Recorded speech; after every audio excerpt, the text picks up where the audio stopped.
les amis. Alors je suis en train de faire à l'intérieur de la maison que je suis en train de construire la chape. Donc j'ai commencé déjà. La chape, c'est une couche de mortier qui fait 4 cm d'épaisseur environ. Et donc j'avais commandé pour commencer 4 tonnes de sable.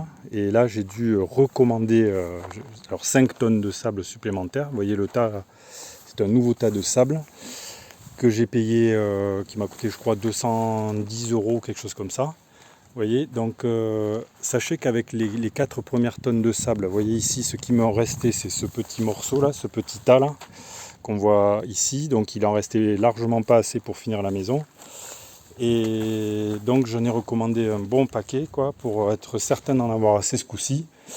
Et donc vous voyez qu'avec les 4 tonnes de sable que j'avais acheté, ça m'a permis de faire quelques pièces, donc les 3 chambres, la salle de bain et les WC, mais j'étais quand même loin du compte en fait en surface par rapport à toute la maison, puisque là ce que j'ai fait là, vous voyez, ça représente environ, on va dire, les 40% de la surface totale.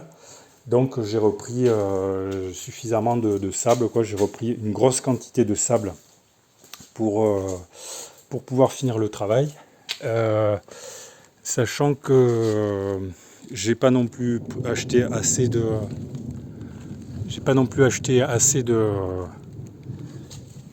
ciment, vous voyez, donc il va m'en manquer largement pour finir.